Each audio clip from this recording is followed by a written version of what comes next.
Hey there and welcome back to my channel. This video is a part 2 to a previous video where I just showed how to pin curl my hair. This is a very simple process that I do with no products after every single wash day. So if you're looking for the tutorial of how to pin the hair up, that will be the last video that I will link here. But this is going to be showing what the curls look like after I take them out the next day.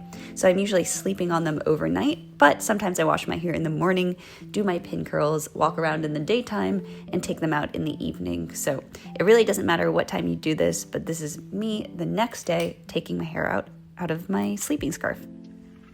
When I'm sleeping, I keep it up in a silk scarf, and I'm mostly a back sleeper, although I do turn over to my sides, and I don't find that I'm uncomfortable when I'm sleeping because I don't have anything actually in the curls. There's not much to poke my head besides the bobby pins, and I find that it's pretty comfortable to sleep on. As you can see, the hair is super curly when it comes out of the pin curl, but I definitely brush it out and shape it up so I'm not walking around like this.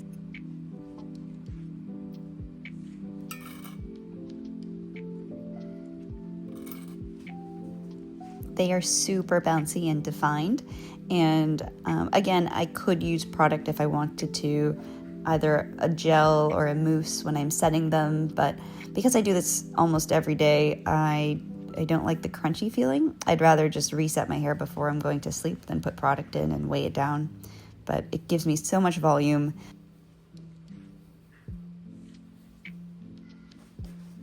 Nothing like a good hair flip to get the volume going. Oop. Very curly today. So I always shake it out, give it a good tousle with my fingers, and I'll brush it out lightly, but I don't want to brush out the curls too much.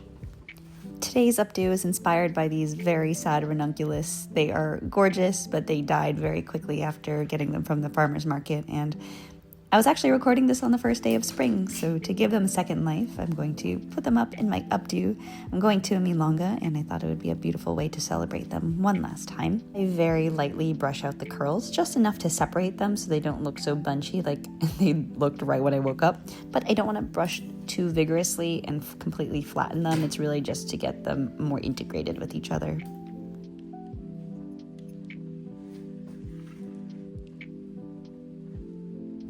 For this updo, I want to go for something really romantic, very light, and like the flowers just sort of fell into my hair.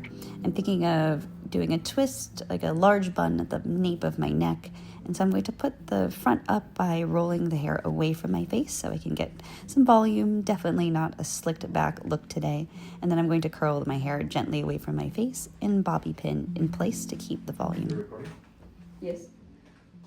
Keep recording. Do you need to be? No. I'm just admiring you.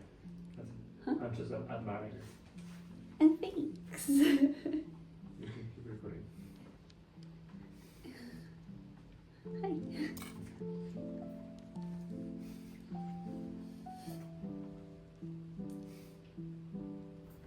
Hi. Okay, well, after all of that cuteness, I still have to figure out how to pin the hair up, and so I played around a bit to try to figure out how to not flatten the front completely, because I mean we just created the most beautiful curls, but how can we integrate the volume and height into the updo itself?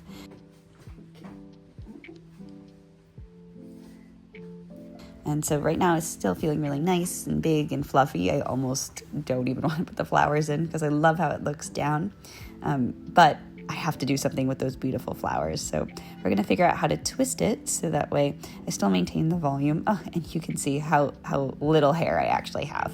And my hair is quite fine, but the volume from the curls really gives the illusion that I have a ton of hair.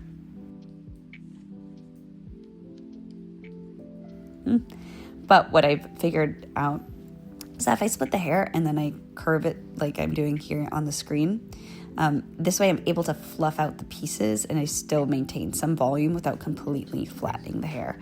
And I'm able to really spread it out on my head. And I use bobby pins to keep the hair looking really big rather than tightening it too much and making the bun really small.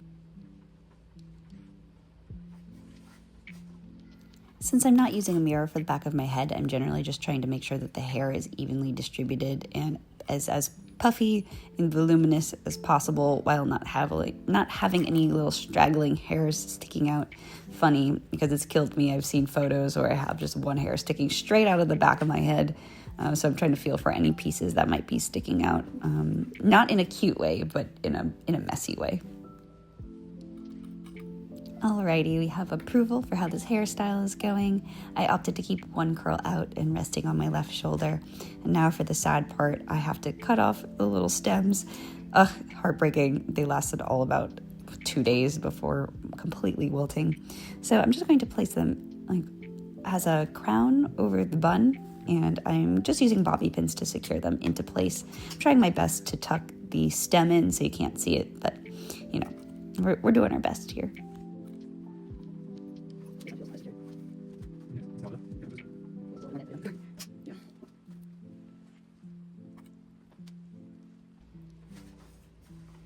Wow. Really nice.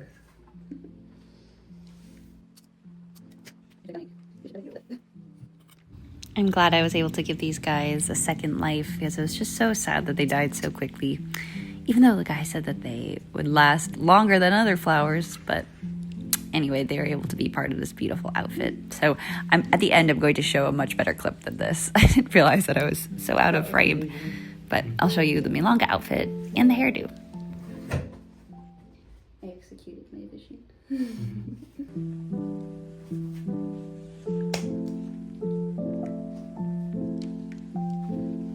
And there we have it. Here is the hairstyle. I hope you guys had a fun time doing my hair with me today. Please let me know any questions you have down below about curling your hair or putting it up with flowers. I would love to hear them. And don't forget that there is a part 1 on how I actually do the curls. If you're interested in that, I will put the video here as well. So until next time, take care and be well. Bye.